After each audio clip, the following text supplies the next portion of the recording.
پھر آپ نے یہاں ایک خیانت یہ کی کہ الفاظ اپنی طرف سے بڑھا دی. اب لوگ تو یہ سمجھ رہے ہیں کہ آپ اس روایت کا ترجمہ کر رہے ہیں. مصنف ابن ابی شیبہ حدیث کا نمبر بتا کر آگے کہہ رہے ہیں کہ مولا علی نے اپنی فجر اور عشاء کی نماز میں قنوت نازلہ پڑھی اور یہ الفاظ کہے, اور آگے کہا کہ ان کو تباہ و برباد کر دے اللہ, ان کی وجہ سے خلافت کا نظام برباد ہو رہا ہے. نعوذ باللہ, استغفر اللہ. اے اللہ معاویہ اور اس کے شیعہ کو نپٹ لے, عمر ابن عاص اور اس کے شیعہ کے ساتھ نپٹ لے, قیس اور ابا سلمہ کے شیعہ کے ساتھ تو نپٹ لے, ان کو تباہ و برباد کر کے ان کی وجہ سے خلافت کا نظام تباہ ہو رہا ہے. یہ سیدنا علی رضی اللہ تعالیٰ عنہ الفاظ اگر کہے ہیں تو مرزا صاحب آپ پیش کریں کہ اللہ ان کو تباہ و برباد کر دے, ان کی وجہ سے خلافت کا نظام برباد ہو رہا ہے.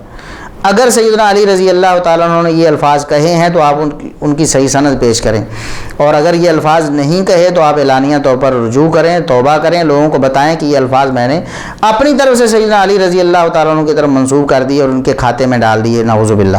ایک روایت مصنف ابن ابی شیبہ سے 37,880 نمبر آپ پیش کرتے ہیں کہ علی رضی اللہ تعالیٰ عنہ وہ سیدنا معاویہ رضی اللہ تعالیٰ عنہ سے ناراض تھے اور ان کے بارے میں ان کا دل صاف نہیں تھا.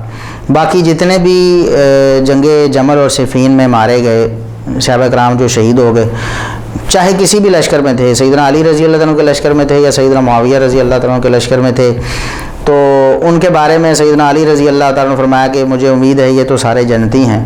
یہاں آپ نے الفاظ بڑھائے اپنی طرف سے. اس روایت میں آپ نے کہا اور جو میرے مخالفین ہیں جن کو معاویہ نے میرے خلاف ورگلایا, میں ان کے بارے میں بھی امید رکھتا ہوں کہ اللہ ان کو بھی معاف کرے گا. ان بیچاروں کو تو پتہ نہیں تھا, وہ تو بیچارے شہادت عثمان کے مسئلے میں ان کو استعمال کیا گیا.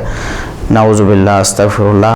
جو میرے مخالفین ہیں جن کو معاویہ نے میرے خلاف ورگلایا, میں اللہ سے امید کرتا ہوں اللہ ان کو بھی معاف کر ہی دے گا. ان بیچاروں کو نہیں پتا تھا, وہ تو شہادت عثمان کے اس مسئلے میں آ کے یوز کیا گیا اس کو ایز اے ایشو. یہاں بھی یہ الفاظ آپ نے سیدنا علی رضی اللہ عنہ کے کھاتے میں اپنی طرف سے ڈال دیے, یہ تحریف کرتے ہوئے اپنی طرف سے اضافہ کر دیا ان الفاظ کا. حالانکہ مصنف ابن ابی شیبہ میں یہ جو روایت اس میں یہ الفاظ قطعاً نہیں ہیں کہ سیدنا علی رضی اللہ تعالیٰ عنہ نے فرمایا ہو کہ معاویہ نے ورگلایا ان صحابہ کو یا ان لوگوں کو جو یہاں شہید ہو گئے ہیں, ان کو استعمال کر لیا, ان بیچاروں کو پتہ ہی نہیں تھا, یہ تو قصاص عثمان کا مسئلہ سمجھتے رہے, حقیقت میں تو خلافت یا اقتدار کی لڑائی معاویہ رضی اللہ تعالیٰ عنہ لڑ رہے تھے. نعوذ باللہ, استغفر اللہ. آپ پہ اوپر لازم ہے مرزا صاحب کی الفاظ حدیث سے پیش کریں یا اعلانیہ طور پر توبہ اور رجوع کریں کہ میں نے یہ الفاظ اپنی طرف سے حدیث کا ترجمہ کرتے ہوئے یا حدیث سناتے ہوئے ڈالے تھے. اور یہاں ہم پہلے بھی وضاحت کر چکے ہیں کہ یہ روایت ضعیف ہے. یزید بن الاسم کا سیدنا علی رضی اللہ تعالیٰ عنہ سے سماع نہیں ہے. حافظ ذہبی رحمۃ اللہ علیہ نے بھی لکھا ہے سیر و اعلام النبلاء جلد 4 صفحہ 517 میں کہ ولم تصح روایتہ عن علی, علی رضی اللہ تعالیٰ عنہ سے یزید بن الاسم کی روایت صحیح نہیں ہے, منقطع ہے. حافظ ابن کثیر رحمۃ اللہ علیہ نے بھی فرمایا البدایہ والنہایہ جلد 2 صفحہ 259 میں کہ یزید بن الاسم لم یدرک علیًا, یزید بن اسم سیدنا علی رضی اللہ تعالیٰ عنہ کو نہیں پا سکے, ان سے روایات نہیں سن سکے.